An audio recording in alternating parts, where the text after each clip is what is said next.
ये बात उस समय की है जब दिल्ली पर मुगल बादशाह शाहजहां का शासन हुआ करता था। राजपूत चाप सिंह उनकी सेना में सिपह सलार के पद पर भर्ती हुआ। समय बीतने के साथ साथ चाप सिंह ने अपनी तेज बुद्धि और शूरवीरता के दम पर राज दरबार में अपना एक खास स्थान बना लिया था, जिससे वो बादशाह का करीबी और सबका चहेता बनता चला गया। मुगल दरबार में बादशाह का साला साहब शेर खान भी सिपह सलार के पद पर कार्यरत था। चाप सिंह की दिनों दिन बढ़ती लोकप्रियता को देख वो उससे जलने लग गया। वो हमेशा इसी फिराक में रहता कि किसी तरह वो चाप सिंह को नीचा दिखा सके, पर उसकी ऐसी कोई भी योजना सिरे नहीं चढ़ पा रही थी। दिनों दिन उसके अंदर चाप सिंह के प्रति चुभन बढ़ती जा रही थी। तभी एक दिन चाप सिंह के नाम एक चिट्ठी आई, जिसमें चाप सिंह के गौने अर्थात मुकलावे का संदेशा था। चाप सिंह का विवाह बाली उम्र में ही सोमवती नाम की एक सुशील लड़की से हो गया था। तो जैसे ही चाप सिंह को गौने की चिट्ठी प्राप्त हुई, वो बादशाह शाहजहां के पास गया और उनसे 15 दिन की छुट्टी देने की गुहार लगाते हुए बोला, जहांपनाह, मुझे 15 दिन की छुट्टी दे दो। मेरी गौने की चिट्ठी आई है। मेरी पत्नी और उसके घर वाले मेरा इंतजार कर रहे हैं। मेरे माँ बाप के गुजर जाने के बाद अब इस दुनिया में मेरी पत्नी के सिवाय मेरा कोई नहीं है। चाप सिंह की गुहार सुनकर बादशाह उसे 15 दिनों की छुट्टी दे देता है। छुट्टी मिलते ही चाप सिंह अपनी ससुराल जाता है और गौना कराकर अपनी पत्नी को अपने घर ले आता है। सोमवती जैसी सुंदर स्त्री को पत्नी के रूप में पाकर चाप सिंह अपने भाग्य को सराह रहा था। ऐसे ही हंसते खेलते 15 दिन तेजी से गुजर जाते हैं। छुट्टी खत्म होने पर चाप सिंह अपनी पत्नी से वापस नौकरी पर जाने के लिए कहता है। चाप सिंह की जाने की बात सुन सोमवती का दिल बैठ जाता है। उदासी भरी आवाज में वो अपने पति से कहती है, हे स्वामी, आप अपनी नई नवेली दुल्हन को छोड़कर परदेश क्यों जा रहे हो? आपके बिना मैं कैसे रह पाऊंगी? आपके बिना ये इतनी बड़ी हवेली मुझे काटने को आएगी। पत्नी का उदास चेहरा देख चाप सिंह उसे समझाते हुए बोला, भाग्यवान, मैं जल्दी ही फिर से छुट्टी लेकर आ जाऊंगा, पर अब मेरी छुट्टी का समय पूरा हो चुका है। मुझे दरबार में हाजिरी लगानी है। अब मुझे जाने दो। आंखों में जुदाई के अश्रु लिए सोमवती चाप सिंह से बोली, स्वामी, कम से कम मुझे कोई ऐसी निशानी तो देते जाओ जिसे देखकर मैं आपके विरह के गम को कुछ कम कर सकूं। चाप सिंह अपनी पत्नी को अपनी अंगूठी और कटार देते हुए बोला, भाग्यवान, जब भी तुम्हें मेरी याद आए तुम इन्हें देख लिया करना। अब दिल छोटा मत करो, मैं जल्दी ही फिर से वापस आ जाऊंगा। अंततः चाप सिंह अपनी पत्नी को समझा बुझा दिल्ली के लिए निकल पड़ता है और तय समय पर दरबार में बादशाह सलामत के सामने हाजिरी लगाता है। समय बीतता गया। चाप सिंह बीच बीच में छुट्टियां लेकर अपने घर आता जाता रहा। उसकी पत्नी सोमवती एक पतिव्रता स्त्री थी। आस पड़ोस में भी इस बात के चर्चे थे कि सोमवती जैसी कोई दूसरी पतिव्रता नारी नहीं। अपनी पत्नी की धर्म प्रयाणता से चाप सिंह भी अत्यंत खुश था। ऐसे ही एक अरसा बीत जाता है। एक दिन फिर से चाप सिंह दरबार में बादशाह के समक्ष छुट्टी की गुहार लगाते हुए बोला, बादशाह सलामत, मुझे 1 महीने की छुट्टी दे दीजिए। अभी करवा चौथ का त्योहार भी आ रहा है। मेरे घर में मेरी पतिव्रता स्त्री है जो मुझे बहुत याद करती है। उस समय शेर खान भी वहीं होता है। चाप सिंह की पतिव्रता वाली बात पर वो उसका उपहास करते हुए कहता है, पतिव्रता और तेरी बीवी, अरे तेरा घर तो सराय है सराय, जहाँ आते जाते मुसाफिर ठहरते हैं और तेरी पत्नी के साथ रंग रलियां मनाते हैं। शेर खान की वो घटिया बात सुनते ही चाप सिंह की मुट्ठियां भिज गई। क्रोध से कांपती आवाज में वो शेर खान पर गरजा, शेर खान, अपनी इस गंदी जुबान को लगाम दे, वरना कसम राजपूताना की अभी के अभी तेरे हल्क में हाथ डालकर तेरी ये नापाक जुबान खींच लूंगा। उसकी दहाड़ इतनी भयानक थी कि पल भर के लिए वहां मौजूद हर शख्स सहम उठा। दोनों की तनातनी के बाद आखिरकार चाप सिंह और शेर खान के मध्य शर्त लगी कि अगर शेर खान ये साबित कर दे कि चाप सिंह की पत्नी पतिव्रता नहीं है तो चाप सिंह फांसी पर चढ़ जाएगा, और यदि वो ऐसा नहीं कर सका तो खुद शेर खान को फांसी पर चढ़ना होगा। बादशाह को ना चाहते हुए भी उनकी शर्त को स्वीकृति देनी पड़ी, क्योंकि दोनों ही उसके अजीज थे। अंततः बादशाह ने शेर खान को उसकी कही बात साबित करने के लिए 15 दिन का समय दे दिया। समय मिलने पर शेर खान बादशाह की तरफ सिर झुकाकर दरबार से चला जाता है। शेर खान को वो सुनहरा अवसर मिल गया जिसकी उसको लंबे अरसे से तलाश थी। मौका न केवल चाप सिंह को नीचा दिखाने का, बल्कि उसकी इज्जत की धज्जियां उड़ाते हुए उसे हमेशा के लिए अपने रास्ते से हटाने का। वो इस मौके को किसी भी तरह सफल बनाना चाहता था। योजना के तहत वो चाप सिंह के गांव जाता है, जहां उसकी एक दुत्ती रहती थी। दुत्ती किसी भी राजा या मंत्री की वो दासी होती थी जो गुप्त रूप से अपने मालिक के लिए काम करती थी। शेर खान दुत्ती के पास जाकर चाप सिंह की पत्नी सोमवती के बारे में पूछता है और कहता है कि वो कैसे भी करके उसे एक बार सोमवती से मिलवा दे।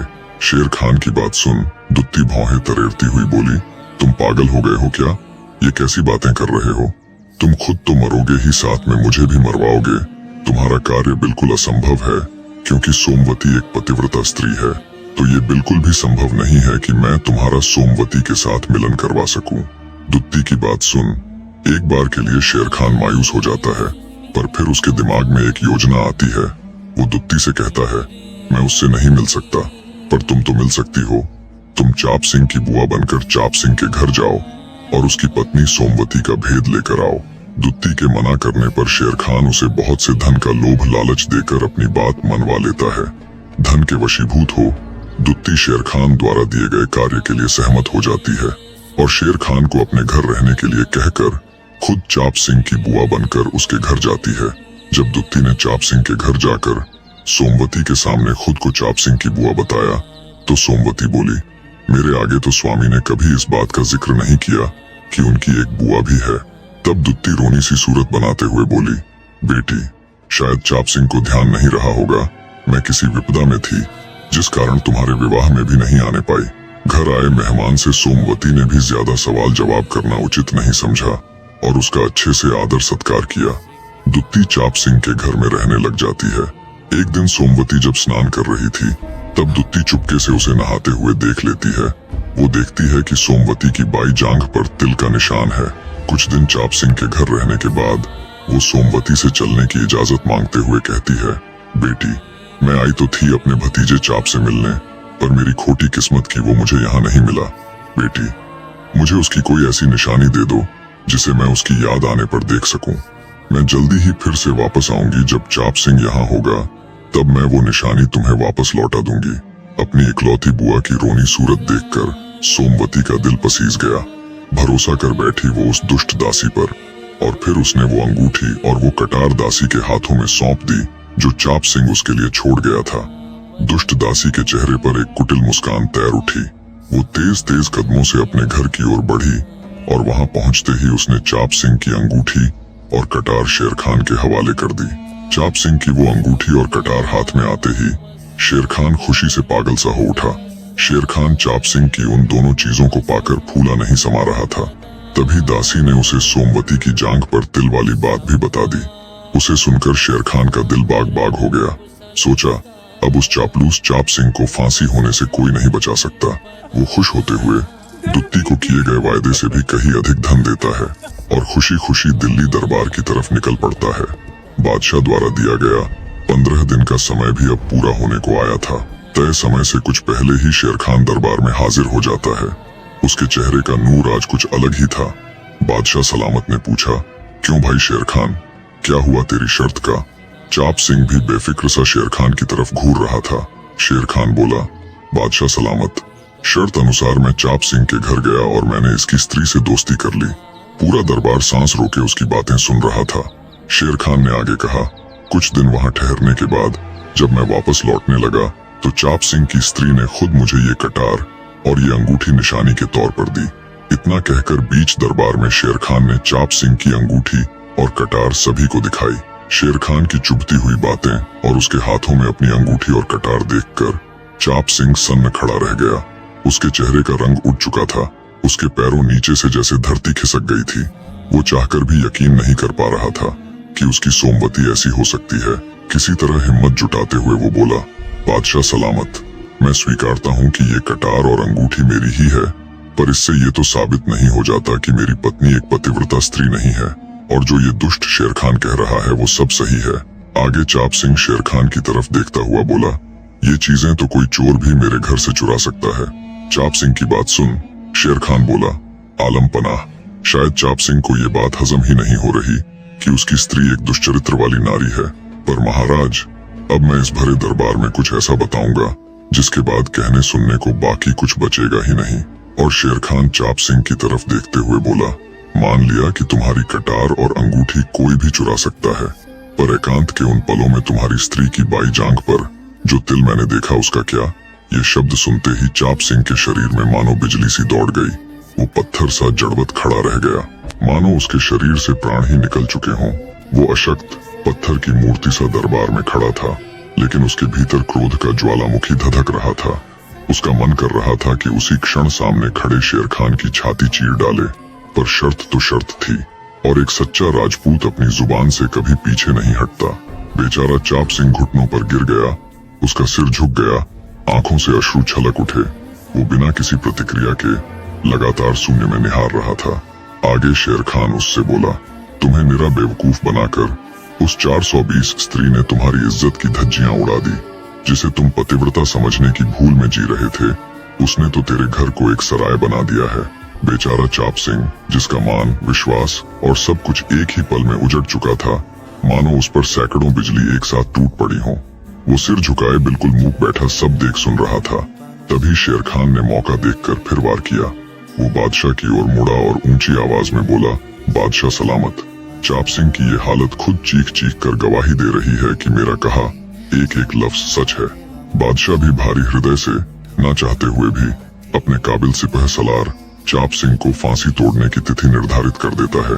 चाप सिंह हिम्मत करके झुके हुए सिर के साथ बादशाह से प्रार्थना करते हुए बोला, हुजूर, अगर आप मुझे 2 दिन का समय दे तो मैं एक आखिरी बार अपने घर जाना चाहता हूँ और उस बदचलन बेहया स्त्री से मिलना चाहता हूँ। फांसी के समय से पहले मैं दरबार में हाजिर हो जाऊंगा। बादशाह चाप सिंह को इस शर्त पर मंजूरी दे देता है कि वो सोमवती को कोई नुकसान नहीं पहुंचाएगा। भारी और टूटे हृदय के साथ चाप सिंह घर की ओर चल पड़ा। जब वो घर के द्वार पर पहुंचा तो उसके आने की खबर पा सोमवती अत्यंत हर्षित होती हुई चाप सिंह के स्वागत में आरती की थाली लेकर द्वार पर आई। पर जैसे ही सोमवती आरती की थाल ले चाप सिंह के सम्मुख आई, गुस्से से भरे चाप सिंह ने आरती की थाल को ठोकर मारकर गिरा दिया। चाप सिंह के यूं थाल गिराने से सोमवती स्तब्ध रह गई और चाप सिंह से बोली, स्वामी, इतना गुस्सा किस बात का जो आपने आरती की थाल को यूं ठोकर मार दी? क्या मुझसे कोई खता हुई है जो आप इतने गुस्से से भरे हुए हैं? गुस्से की आग में धधकता हुआ चाप सिंह बोला, डूब के मर जा दुष्ट स्त्री। तू पतिव्रता और पाक साफ होने का ढोंग करती थी, जबकि असलियत में तू ऊपर से नीचे तक गंध की भरी हुई है। अरे हम राजपूत हैं, हर जगह हमारी इज्जत थी, पर तूने हमारी उस इज्जत की धज्जियां उड़ा के रख दी। मेरे इस घर को तूने कोठा बना दिया। कहाँ है मेरी दी हुई कटार और कहाँ है वो अंगूठी? स्तब्ध सी खड़ी सोमवती कुछ कहती, इससे पहले ही चाप सिंह बोल पड़ा, अरे कहाँ से आएंगी वो तेरे पास? वो तो तूने अपने यार शेर खान को दे दी। नीच औरत, तेरी इन वैश्या वाली हरकतों से न केवल मेरी इज्जत की धज्जियां उड़ गई, बल्कि तेरे ऊपर खुद से ज्यादा विश्वास करने के बदले मुझे फांसी की सजा मिली। चाप सिंह की ये बातें सुन सोमवती को कुछ समझ में नहीं आ रहा था। वो हैरान थी कि उसके पति को ये क्या हो गया, क्यों वो उसके बारे में अनाप शनाप बोल रहा है। वो अपने पति से कहती है, महाराज, जरूर आपको कोई भ्रांति हुई है। मैंने आपकी कटार और अंगूठी तो आपकी बुआ को दी थी। मैं किसी शेर खान को नहीं जानती। कौन है ये शेर खान? सोमवती की बात सुन चाप सिंह के गुस्से की ज्वाला और अधिक भड़क उठती है। चरित्रहीन स्त्री, क्यों अपने घिनौने कृत्य को छुपाने के लिए झूठ पर झूठ बोल रही है? मेरी कोई बुआ है ही नहीं। अगर मुझे पहले ही पता होता कि तू एक दिन यूं मेरी इज्जत के साथ खिलवाड़ करेगी, तो मैं सपने में भी तुझे घर नहीं लाता। अरे तेरी जैसी चरित्रहीन स्त्री का नाम तो द्वार पर तांबे के अक्षरों में वैश्या गुदवा देता। चाप सिंह की हृदय चीर देने वाली बातें सुन सिसकती हुई सोमवती बोली, आप मुझे क्यों सता रहे हो स्वामी? क्यों इन घटिया शब्दों से मेरे हृदय को छलनी कर रहे हो? आपकी स्त्री निर्दोष है, मैं किसी अन्य पुरुष को नहीं जानती। मैं तो दिन रात आपके इंतजार में आपके नाम की माला जपा करती हूँ। आप इन शब्दों का उपयोग करके क्यों अपनी इज्जत कम कर रहे हो? अगर आपको ये लगता ही है कि मैं दोषी हूँ, तो ये कड़वे बोल बोलकर मुझे घाव देने की बजाय मेरे धड़ से मेरा शीश उतार लो। सोमवती की बात पर चाप सिंह बोला, अरे विश्वासघात की मूर्ति, अगर बादशाह सलामत के आगे तुम्हें नुकसान न पहुंचाने का वायदा न किया होता, तो कब का तेरे 100 टुकड़े कर चुका होता। परसों दरबार में मुझे फांसी दी जाएगी, उसके बाद तुम आराम से उस शेर खान के साथ निकाह कर लेना बेहया स्त्री। तुझे रोकने टोकने वाला कोई नहीं होगा। इतना कहकर चाप सिंह जब वापस जाने के लिए मुड़ता है, तो सोमवती चाप सिंह के पैरों में गिर जाती है और कहती है, मार चाहे दुत्कार, मेरी जान तेरे चरणों में है, पर मैंने सदा आपको ही अपना पति परमेश्वर माना है। आपके अलावा मैंने किसी गैर पुरुष की छाया तक अपने ऊपर नहीं पड़ने दी। तेरी बुआ बनकर आई उस स्त्री को ही मैंने तुम्हारी कटार और अंगूठी दी थी। सोमवती आगे कुछ कहती, उससे पहले ही चाप सिंह बोल पड़ा, क्या तेरे अंदर जरा सी भी शर्म लाज नहीं बची, जो तूने एक राजपूत के घर को कोठा बनाकर रख दिया। अब सफाई देने का कोई मतलब नहीं रह गया है। ये सब तो तुझे घिनौने कर्म करने से पहले सोचना चाहिए था। इतना कहकर चाप उसे धक्का देकर वहां से चला जाता है। बेचारी सोमवती रोती बिलखती रह गई। निर्दोष होते हुए भी उसे इतना सब कुछ सुनना पड़ा। दूसरी तरफ चाप सिंह राज दरबार में हाजिर हो जाता है। उसे कैद खाने में डाल दिया जाता है। कल उसे फांसी होनी थी, पर अब भी उसके मन में फांसी का डर ना होकर बस यही सब चल रहा था कि भाग्य ने उसके साथ ये कैसा खेल खेला है। उसकी प्राणों से प्यारी पत्नी उसके साथ ऐसा कैसे कर सकती है। इधर सोमवती ने भी कुछ सोचते हुए अपने बहते अश्रुओं को पोंछा। वो एक पतिव्रता नारी थी। इतना सब कुछ होते हुए भी उसने हिम्मत नहीं हारी थी। मन में अपने पति को बचाने की आस लिए वो भारी हृदय से दिल्ली के लिए निकल पड़ती है। दिल्ली पहुंचकर वो राज दरबार में नृत्य करने वाली बंजारों की टोली में शामिल हो जाती है। पूछताछ करने पर उसे पता चल जाता है कि शेर खान कौन है। दरबार में बादशाह के सम्मुख जब नृत्य प्रारंभ हुआ तो सोमवती ने पूरा दिल लगाकर पूरे जोश के साथ नृत्य किया। बादशाह उसका नृत्य देखकर अत्यंत हर्षित हो जाता है और उसे इनाम मांगने के लिए कहता है। सोमवती ने कहा, महाराज जो मैं मांगूंगी वो आप मुझे दे देंगे, अगर ये वचन भरो तो मैं मांगू। बादशाह बोला, मैं वचन देता हूँ, मांगो अब क्या चाहती हो। बादशाह सलामत से वचन मिलने के बाद सोमवती ने धीमे कदमों से आगे बढ़कर कहा, महाराज आपकी इसी सभा में मेरा चोर मौजूद है और मैं चाहती हूँ कि उसे उसके अपराध की कठोर से कठोर सजा दी जाए। सोमवती के शब्द सुनते ही पूरा दरबार हैरानी से उसे देख रहा था। बादशाह भी विस्मित होकर उसकी ओर देखने लगे। वो भौहें सिकोड़ते हुए बोले, क्या कहा, मेरी सभा में तुम्हारा चोर मौजूद है। कुछ पल रुककर बादशाह ने गंभीर स्वर में पूछा, कौन है वो और आखिर उसने तुमसे क्या चुराया है। सोमवती शेर खान की तरफ उंगली करती हुई बोली, ये शेर खान है मेरा चोर। महाराज मैं एक नर्तकी हूँ। ये मुसाफिर बनकर मेरे पास आया और मेरे सभी गहने चुरा लिए। अपनी और नर्तकी की उंगली देख शेर खान का चेहरा पीला पड़ गया। उसके होंठ कांपने लगे और आवाज लड़खड़ाते हुए वो बोला, शहंशाह ये स्त्री झूठ बोल रही है। मैं तो इसे जानता तक नहीं, मैंने तो इसे आज पहली बार देखा है। तभी बादशाह ने तीखी नजरों से उसे घूरते हुए कहा, हम कैसे मान लें कि ये स्त्री झूठ बोल रही है और तुम सच कह रहे हो। बादशाह का सवाल सुनते ही शेर खान घबरा गया। वो तुरंत आगे बढ़ा और कांपते हाथों से कुरान ए शरीफ पर हाथ रखकर बोला, जहांपना कुरान ए शरीफ की कसम, मैंने इस स्त्री को आज से पहले कभी नहीं देखा। सोमवती को इसी बात का तो इंतजार था। वो तपाक से गुस्से के साथ बोली, अगर तू मुझे जानता ही नहीं तो फिर कैसे तूने भरी सभा में मेरे पति को ये कह दिया कि तू मुझसे मिला और मेरा यार है, और कब मैंने तुझे उनकी अंगूठी और कटार दी। ये सुन बादशाह और शेर खान सहित सारा राज दरबार हैरानी में पड़ जाता है। किसी के समझ में कुछ नहीं आ रहा था। तब सोमवती बोली, माफ कीजिएगा जहांपना, मैं कोई नर्तकी नहीं हूँ और ना ही इसने मेरा कुछ चुराया है। मैं तो आपकी कैद में बंद चाप सिंह की धर्मपत्नी हूँ। अपने पति को बचाने के लिए मुझे ये झूठ बोलना पड़ा। शेर खान का पर्दाफाश हो चुका था। बादशाह के कड़े लहजे में पूछने पर शेर खान अपना गुनाह कबूलते हुए पूरी बात बता देता है कि कैसे उसने एक दुत्ती के जरिए चाप सिंह के खिलाफ षड्यंत्र रचकर उसकी पतिव्रता स्त्री को बदनाम किया। बादशाह सारा माजरा सुन सख्ते में आ गया और बिना देरी किए शेर खान को कैद खाने में डालने का और चाप सिंह को बाइज्जत बाहर निकालने का आदेश दिया। पूरा दरबार और खुद बादशाह तक भी हर कोई पतिव्रता सोमवती की तारीफ कर रहा था। कैद से रिहा होने पर चाप सिंह अपनी पत्नी से माफी मांगते हुए कहता है, प्रिय, मेरे उन कड़वे शब्दों के लिए मुझे माफ कर देना। मुझे तुम्हारा विश्वास करना चाहिए था। मैं तुम्हारा गुनहगार हूँ। जो भी तुम सजा दोगी वो मुझे मंजूर है। मैं धन्य हूँ जो मुझे तुम्हारे जैसी पत्नी मिली। अपने पति की बात सुन सोमवती बोली, नहीं नहीं स्वामी, आप माफी मत मांगिए। जो हुआ सब भगवान ने हमारी परीक्षा ली थी। मुझे खुशी है कि सब ठीक हो गया। बादशाह चाप सिंह की पतिव्रता स्त्री की तारीफ करते हुए चाप सिंह को छुट्टी देकर आनंद मंगल से दिन गुजारने के लिए कहता है। शर्त अनुसार शेर खान को फांसी दे दी जाती है और चाप सिंह खुशी खुशी अपनी पत्नी के साथ अपने गांव लौट आता है। कहानी कैसी लगी कमेंट करके बताना जरूर। आप सबके कमेंट्स ही है जो और अधिक मेहनत करने के लिए मुझे प्रेरित करते हैं। निष्कर्ष, सोमवती का पतिव्रत्य कोई दिखावा नहीं, बल्कि उसके आत्मबल और चरित्र की अटल चट्टान था, जिसने विपरीत परिस्थितियों में भी उसे झुकने नहीं दिया। दूसरी ओर चाप सिंह का अपनी पत्नी पर संदेह करना यह दर्शाता है कि कभी कभी सबसे प्रियजनों पर लगे आरोप हमें अंधा बना देते हैं। एक पतिव्रता स्त्री के धैर्य, बुद्धि और साहस ने न केवल अपने पति की जान बचाई, बल्कि एक षड्यंत्रकारी के अहंकार का भी अंत कर दिया। यह कहानी हमें सिखाती है कि सच्चा प्रेम, विश्वास और धैर्य सबसे बड़े शस्त्र हैं। ईर्ष्या और द्वेष से रचे गए षड्यंत्र चाहे कितने भी गहरे क्यों न हो, अंततः विजय तो सत्य की ही निश्चित है।